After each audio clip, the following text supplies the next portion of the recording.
नमस्कार दोस्तों, कैसे हैं आप? मैं हूं गौरव और ये है ट्रांसफॉर्मेशंस। हम सुबह शाम प्रिंट मीडिया में या कह सकते हैं सोशल मीडिया में या नेशनल मीडिया में सुबह शाम सुनते हैं, इंटेलेक्चुअल लोग अपने विचार देते हैं, जिन लोगों की इस पर्टिकुलर एरियाज़ में, इन सब सेक्टर में अपनी समझ है, पढ़ाई है कि भारत के जो एजुकेशन सिस्टम है उसके अंदर किस तरीके से चेंज या रेवोल्यूशन आना चाहिए या उसके अंदर किस तरीके से ट्रांसफॉर्मेशन आना चाहिए, क्या-क्या ज़रूरतें हैं, कैसे हमारे हेल्थ केयर सिस्टम्स को इम्प्रूव किया जा सकता है, कैसे हमारे टूरिज़्म इंडस्ट्री को इम्प्रूव किया जा सकता है। आजकल हम अखबारों में पढ़ रहे हैं, सब एडिटोरियल्स में बहुत बड़े-बड़े व्याख्यान, बहुत बड़े-बड़े पॉइंट्स की 10 पॉइंट हैं जिससे कि जो ओवरऑल जो पॉल्यूशन की समस्या है, भले वो दिल्ली एनसीआर में हो, पैन इंडिया बेस पे उसमें इम्प्रोवाइज़ेशन हो सकता है। ये सब मेजर कारण हैं जिनकी वजह से अगर हम इन सब में चेंजेस लेके आएँ तो बदलाव आ सकता है। इनको सुनने में, इनको पढ़ने में बहुत अच्छा लगता है, इन सबको प्रैक्टिकली इमेजिन करने में बहुत अच्छा लगता है कि ये सारी की सारी जो समस्याएँ हैं, जो न्यू एज प्रॉब्लम्स हैं या जो भी एक डे टू डे बेसिस की प्रॉब्लम्स हैं आम जनता, आम जनमानस के जो ज़िंदगी में, उसके अंदर कितने अच्छे से चेंज आ सकता है अगर ये सब चीज़ें इम्प्लीमेंट की जा सके तो। बट इश्यू ऑफ कंसर्न यही शुरू होता है कि इम्प्लीमेंट की जा सके तो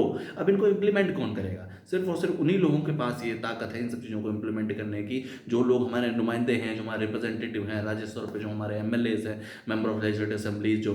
राज्य स्तर की विधानसभाओं में जाके बैठते हैं और आम आम जनता, आम जनमानस के लिए नियम कानून बनाते हैं, उनकी बेहतरी के लिए नई नई स्कीम्स लेके आते हैं। उसके अलावा केंद्र स्तर पे जो हमारे सांसद हैं और मतलब वो किसी भी पॉलिटिकल पार्टी से बिलोंग करते हों या किसी भी राज्य से आते हों,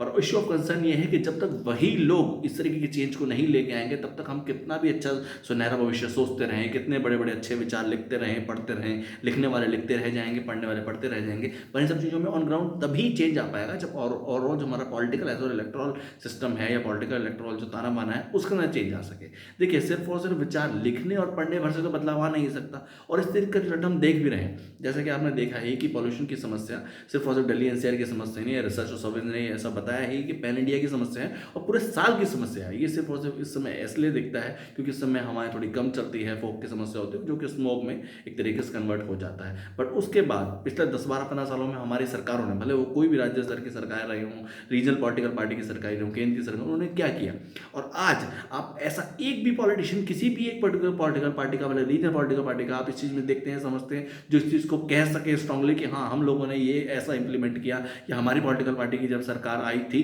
तो हमने इस तरीके से काम किया था, या अगर हमें ऐसा ऑप्शन मिलेगा, तो हम इसको इस तरीके से बेहतर करने की कोशिश करेंगे। बिल्कुल चुप्पी इन सब चीज़ों को लेके कि हाँ, हम बेहतर कर रहे हैं और इसका रिज़ल्ट बहुत अच्छा होगा। ये कोई रिज़ल्ट होता है किसी भी चीज़ के लिए, आपके पास कोई प्रोग्राम पॉलिसीज़ हो, आप बता सकें कि हम इस तरीके से इम्प्लीमेंट कर रहे हैं और इसके यही सब रीज़न्स हैं। इसलिए मेरा शुरुआत से ही कहना है कि जब तक हम अपने पॉलिटिकल एज़ और इलेक्टोरल सिस्टम में चेंज नहीं लेके आएँगे, जब तक समाज के पढ़े लिखे वर्ग को, युवाओं को अपॉर्च्युनिटी नहीं मिलेगी सिस्टम में, तब तक इसे कोई बदलाव नहीं हो पाएगा। जय हिंद।